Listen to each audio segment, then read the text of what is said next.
Welcome to African Tales by Chuka. Here, we bring you timeless African folktales that are filled with wisdom, humor, and lessons for life. Today's story is about the lion and the clever hare, a tale of wit, courage, and the triumph of intelligence over strength. Get ready to dive into the magical savannah, where a mighty lion challenges all animals to a contest, and a tiny hare teaches him a lesson he'll never forget. Before we begin, don't forget to like this video, subscribe to the channel, and hit the bell icon so you never miss another exciting African tale. Let's get started. The Call of the Savannah. In the heart of Africa, under the golden embrace of the morning sun, the savannah buzzed with life. Herds of antelope grazed peacefully, birds sang melodious tunes, and the air carried the distant roar of the mighty lion. This lion, the self-proclaimed king of the jungle, ruled the land with strength and fear. He was massive, with a golden mane that shimmered like the sun and eyes that could pierce the soul. But the lion was not just feared for his strength. He was known to be a bully, often making the smaller animals do his bidding. One day, the lion decided to assert his dominance in a new way. He called for a grand meeting at the edge of the watering hole, where all the animals gathered under the shade of a giant baobab tree. Animals of the savannah, the lion roared, his voice echoing far and wide. I have ruled you with fairness and strength, but today I will prove that I am not only the strongest, but also the smartest. I challenge any one of you to a contest of wits. If you win, I will leave you in peace, but if I win, you must serve me forever. The animals exchanged nervous glances. None dared to challenge the lion. How could anyone outsmart the king of the jungle? But just as the lion was about to declare himself the victor, a small voice piped up. I accept your challenge, said the hare, stepping forward. The crowd gasped. The hare, that tiny, fragile creature. The lion burst into laughter. You challenge me, he mocked. Do you know who you are dealing with? The hare, undeterred, smiled. I know exactly who I am dealing with, great lion, and I believe you are underestimating me. The hare's confidence. The lion, amused by the hare's audacity, decided to proceed. Very well, he said. Tomorrow at sunrise, we shall meet at the tallest hill in the savannah. The task will be simple. Whoever reaches the top of the hill first shall be declared the winner. The animals murmured among themselves. A race? Against the fastest and strongest animal in the savannah? The hare was surely doomed, but the hare remained calm and confident, a twinkle of mischief in his eyes. As the sun set, painting the savannah in hues of orange and purple, the hare quietly slipped away to prepare for the contest. He was small, yes, but he was clever, and he knew that to win against the lion, he would have to think outside the box. The lion's confidence. The lion, on the other hand, was brimming with arrogance. He spent the night boasting to the other animals about how he would crush the hare and solidify his position as the ruler of the savannah.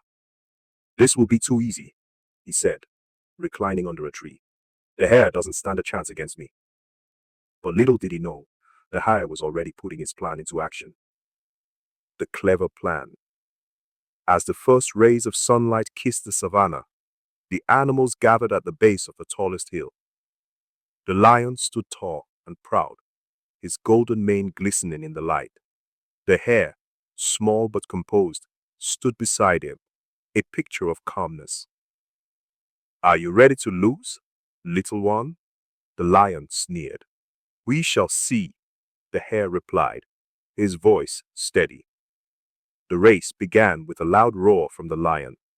He took off like a streak of lightning, his powerful legs propelling him forward with incredible speed. The ground trembled beneath his weight, and the animals cheered as he surged ahead. But the hare did not panic. Instead, he hopped off the path and disappeared into the tall grass, taking a hidden shortcut known only to the smaller animals. The shortcut.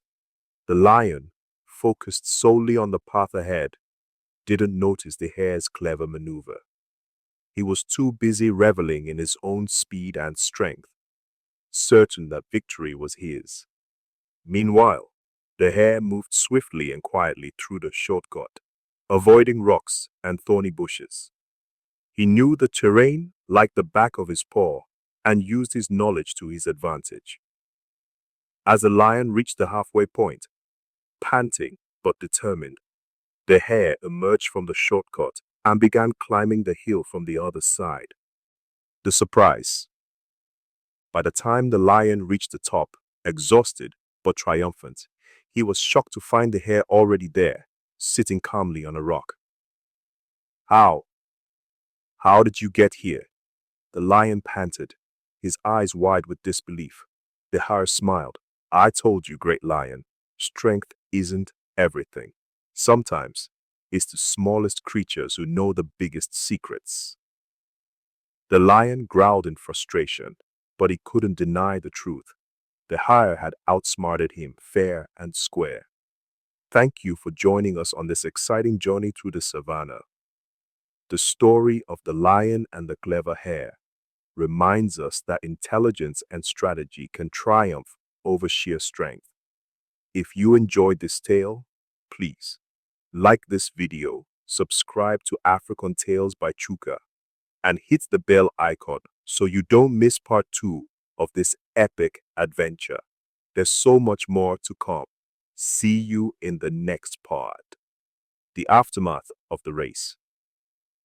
The savannah was alive with chatter as the animals celebrated the hare's astonishing victory. The elephant trumpeted in delight, the monkeys swung joyfully from the trees, and even the usually reserved tortoise nodded in approval. But amidst the jubilation, the lion sat apart, his pride bruised and his ego deflated. He couldn't believe that he, the mighty king of the jungle, had been outsmarted by a tiny hare. How could this happen? The lion muttered to himself, pacing back and forth under the shade of the baobab tree. I am the strongest, the fastest, the best. This cannot stand. The lion's grumbles caught the attention of his closest advisor, the cunning hyena. The hyena approached with a sly grin, his eyes gleaming with mischief. My king, the hyena began, bowing low. The hare may have won this time, but all is not lost. Perhaps a second contest, one that truly tests his cleverness, will restore your honor. The lion's ears perked up. A second contest? What do you propose? The hyena's grin widened. A game of riddles. Challenge the hare to solve your riddles, and when he fails, your dominance will be unquestioned once more. The lion's challenge. The next morning, the lion called for another gathering at the watering hole. The animals, curious and excited, assembled quickly. Hare! The lion roared, his voice commanding silence. Your victory yesterday was impressive, but I refuse to believe you are cleverer than me.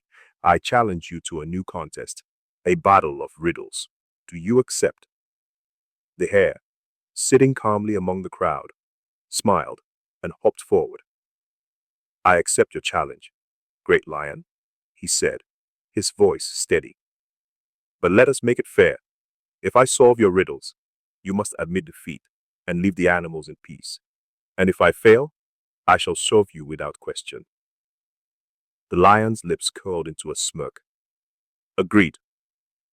The game of riddles begins. The animals formed a large circle, with the lion and the hare in the center. The lion puffed out his chest, relishing the attention. I shall go first, the lion declared. Here is my riddle. I speak without a mouth and hear without ears. I have no body, but I come alive with the wind. What am I? The animals exchanged puzzled glances. The riddle seemed impossible, but the hare, unfazed, took a moment to think before replying confidently. "The answer is an echo," he said. The lion's eyes widened in surprise, but he quickly composed himself. "Very well, Hare. You got lucky. Let's see how you handle the next one." The lion continued with more riddles, each one more challenging than the last. But the hare, with his quick wit and sharp mind, solved them all with ease. When it was the hare's turn to ask riddles, he decided to test the lion in ways that required both wit and humility. "My riddle is this," the hare began. "I am not alive, but I can grow. I don't have lungs, but I need air. I don't have a mouth, and yet I drown. What am I?" The lion frowned, deep in thought. He paced back and forth, his tail flicking in frustration. The animals held their breath, waiting to see if the mighty lion could solve the riddle. After several long moments, the lion growled, "I don't know. What is the answer?" The hare smiled. "The answer is fire." The crowd erupted into cheers, their admiration for the hare growing with each passing moment. The lion, however, felt his frustration boiling over. Der eins, opening moment. As the contest continued, it became clear to everyone, including the lion, that the hare was unmatched in cleverness. Finally, after hours of riddles, the lion sighed deeply and lowered his head. "You have won, hare," he admitted, his voice heavy with defeat. "You are truly the cleverest of us all. Now, let's continue." The lion's restless night. The moon hung high over the savanna, its pale light casting long shadows over the land. While most of the animals slept soundly, the lion lay awake in his cave, his mind racing. "I cannot let this stand," the lion muttered to himself, his golden mane shimmering in the moonlight. "The hare may have won the races and riddles, but I am the king of the jungle. If I cannot defeat him in a contest of wits, then I must reclaim my throne another way."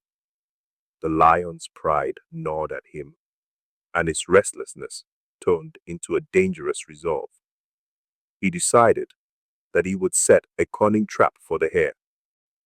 The lion's devious plan. At dawn, the lion emerged from his cave and roared, calling the animals to yet another gathering. The hare, suspicious of the lion's sudden summons, approached cautiously but with confidence. "My friends," the lion began, his voice smooth and measured, "I have reflected on the contests, and I must commend the hare for his victories.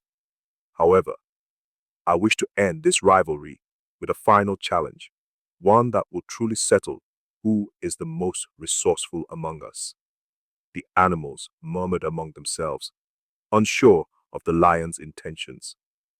The hare tilted his head and smiled. "What is this final challenge, lion?" The lion's eyes glinted. "We shall venture into the forbidden forest and retrieve the sacred golden fruit from the tallest tree. It is said that only the bravest and cleverest can navigate the forest and find the fruit. Whoever returns with the fruit will be declared the rightful leader of the savanna." The animals gasped. The forbidden forest was a place of legends, filled with hidden dangers and strange creatures. The hare's nose twitched as he studied the lion's expression. He could sense the lion's ulterior motive, but decided to play along. "Very well," the hare replied. "I accept your challenge." Into the forbidden forest. The next morning, the lion and the hare stood at the edge of the forbidden forest, the animals watching anxiously from a distance. The lion took a deep breath and stepped into the forest, followed closely by the hare. The forest was unlike anything they had ever seen. The trees were ancient and gnarled, their twisted branches forming a dense canopy that blocked out the sunlight. Strange sounds echoed through the undergrowth. and glowing eyes peeked out from the shadows. The lion, determined to outpace the hare, strode forward confidently. However, the deeper they ventured, the more disoriented he became. The hare, on the other hand, moved carefully, observing his surroundings and marking his path with small stones. The trap is sprung. As they reached the clearing, the lion turned to the hare with a sly grin. "This is where we part ways," the lion said. "The golden fruit lies ahead, but only one of us can retrieve it." The hare raised an eyebrow. "And why is that?" the lion growled, his patience snapping. "Because this is where your journey ends." With a swift motion, the lion lunged at the hare, attempting to trap him in a net he had hidden among the trees. But the hare, anticipating the lion's betrayal, leaped out of the way just in time. "You think you can outsmart me with brute force, lion?" the hare said, his voice calm but firm. "You forget that I've already beaten you twice. This challenge will be no different." The hare's clever escape. The lion roared in frustration as the hare darted into the dense undergrowth. Using his small size and agility to his advantage, the hare navigated the forest with ease, evading the lion at every turn. As the lion stumbled through the forest, growing more exhausted and angry, the hare focused on his goal. Following the faint glow of golden light, he climbed to the top of the tallest tree and retrieved the sacred golden fruit. The hare carefully descended the tree and made his way back to the edge of the forest, where the animals were waiting. The lion's return. Hours later, the lion emerged from the forest, his fur matted and his expression one of defeat. When he saw the hare holding the golden fruit, his shoulders slumped. The animals erupted into cheers, celebrating the hare's victory once again. "You have won, hare," the lion said, his voice heavy with resignation. "I admit defeat. You are not only the cleverest, but also the bravest among us." The hare smiled warmly. "Thank you, lion. But let us not see this as my victory alone. Let it be a lesson for all of us. Strength and size are not everything. It is wisdom, courage, and kindness that truly make a leader." The lion nodded, finally understanding the truth in the hare's words. From that day on, the lion and the hare became unlikely allies, working together to ensure peace and prosperity for all the animals of the savannah.